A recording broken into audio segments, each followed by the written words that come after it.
द्वितीय वर्ष हिंदी साहित्य प्रथम पत्र रीतकाल के नामकरण की सार्थकता। हिंदी साहित्य के इतिहास में संवत 1700 से 1900 तक का समय रीतकाल के नाम से जाना जाता है। यह भक्ति काल के बाद तथा आधुनिक काल से पहले का कालखंड है। यूँ तो भक्ति काल के हिंदी साहित्य का आंतरिक एवं बाह्य पक्ष, भावात्मक और कलात्मक विस्तार तथा भाषा एवं शैली के अनेक रूप अपने विकास एवं परिमार्जित विभिन्न अवयवों में प्रस्तुत हुए हैं। काव्य की सभी सामयिक, संभाव्य तथा विधाओं का पूर्ण विकास अपनी उच्चतम शिखर पर पहुंचा। प्रबंध काव्य को तुलसी और जायसी ने समृद्ध बनाया। सूर ने गीत काव्य की प्रतिष्ठा की। तुलसी, कबीर तथा नंददास आदि ने फाग, हिंडोला, बसंत आदि लोकगीतों को उच्च स्थान दिया। सूफी कवियों ने प्रेम कथानकों के द्वारा एक अलौकिक भावना को उजागर किया। परिणाम स्पष्ट था कि हिंदी साहित्य की पूर्व प्रकृति, चारण वृत्ति तथा प्रशंसा वाली काव्य की अस्वस्थ परंपरा पूर्णतः विलुप्त हो गई। भक्त कवियों ने भी यथा अवसर श्रृंगार रस की प्रधानता दी थी, परंतु उनका श्रृंगार वर्णन लौकिकता के कलेवर में ही संभव हो सका है और इस कारण भक्ति काल की निष्क्रिय श्रृंगारिता, कृष्ण काव्य की प्रेम लीला यथा अवसर मानवीय विलासिता का संकेत करती है। यही नहीं, नंददास और विद्यापति के श्रृंगार वर्णन में लौकिक विलासिता कहीं कहीं अधिक मुखर हो गई है। नंददास रचित रस मंजरी में नायिका भेद की पद्धति और श्रृंगारिता की प्रधानता है। केशव दास के कवि प्रिया और रसिक प्रिया जैसे ग्रंथ भी लौकिक श्रृंगार को ही स्पर्श करते हैं। भक्ति काल के उत्तरार्ध में जब क्रमशः जनजीवन में भक्ति रस की मधुरमा कम होती गई तो धीरे धीरे लौकिक रस का तीखापन भी कविता में सिमटता गया।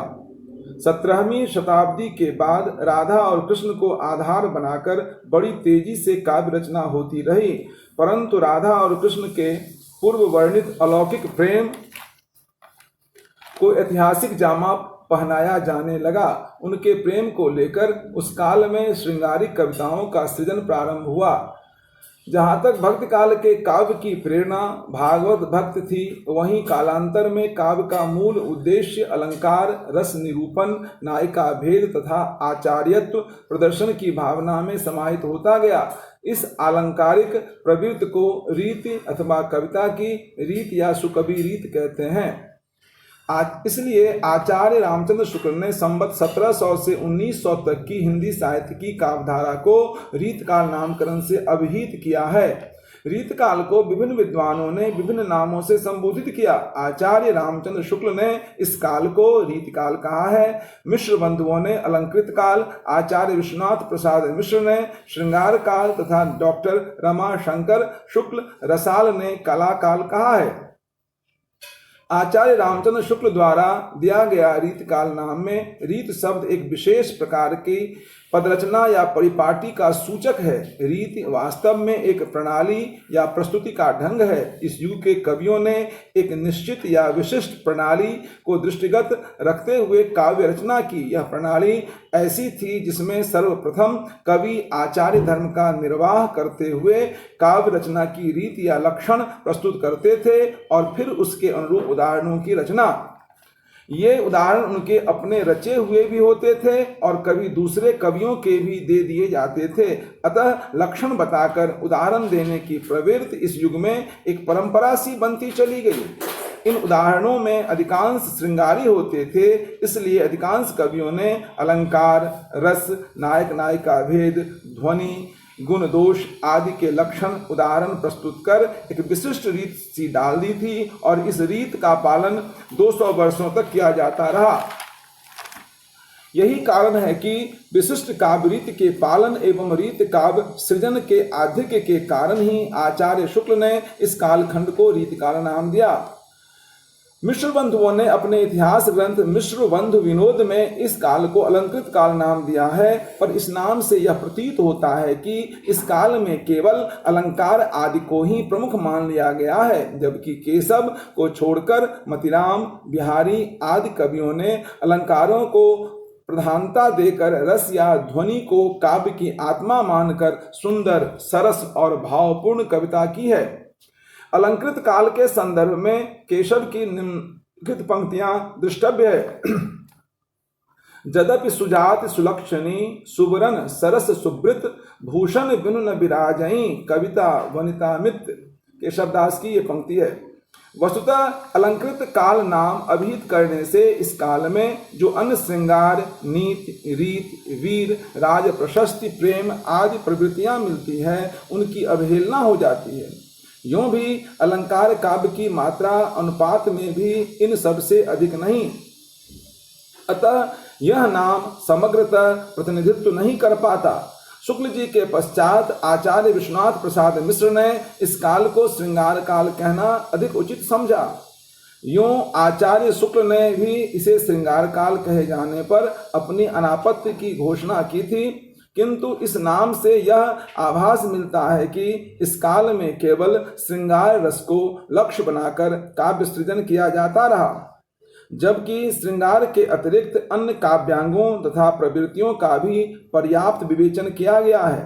ध्वनि और वक्रता, अलंकार और रीत, वीर और प्रशस्ति आदि से संबद्ध काव्य को विस्मृत नहीं किया जा सकता। श्रृंगार की प्रवृत्ति इस युग में प्रमुख है और श्रृंगार संबंधी काव्य परिमाण में भी पर्याप्त है, परंतु यह भी भुलाया नहीं जा सकता कि इस युग के बहुत से कवियों ने श्रृंगार को प्रमुखता नहीं दी।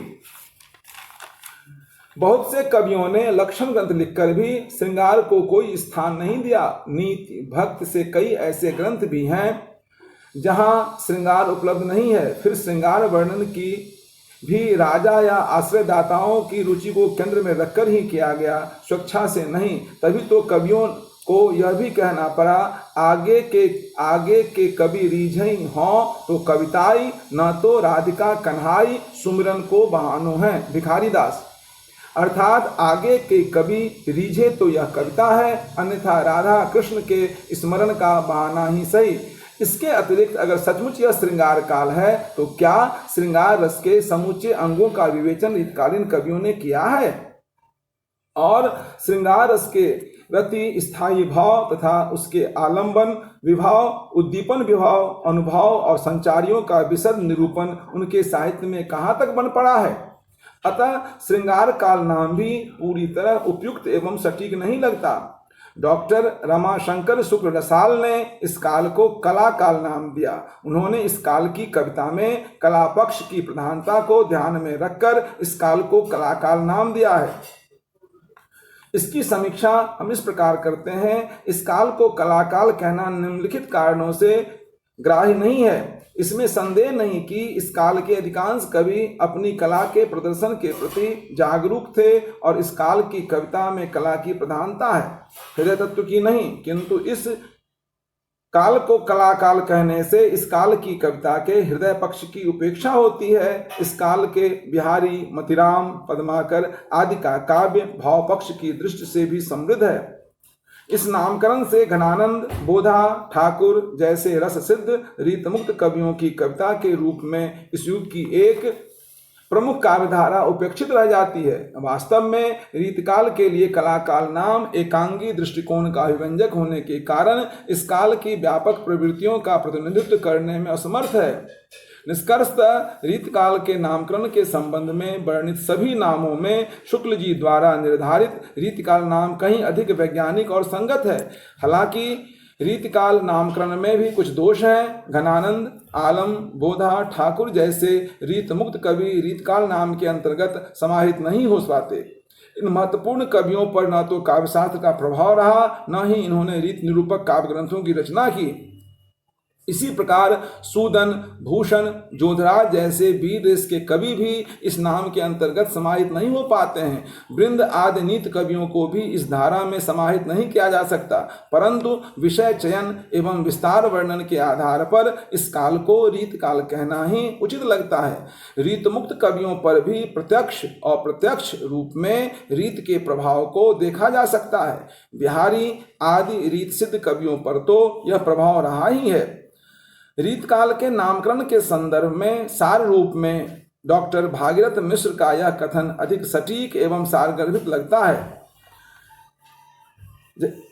अलंकृत काल कहने से कवियों के रसिकता की उपेक्षा होती है। श्रृंगार काल कहने से वीर रस और राज प्रशंसा की, रीत काल कहने से प्रायः कोई भी महत्वपूर्ण विशेषता उपेक्षित नहीं होती और प्रमुख प्रवृत्ति सामने आ जाती है। इस युग पर रीत पद्धति का युग था, यह धारणा वास्तविक रूप से सही है।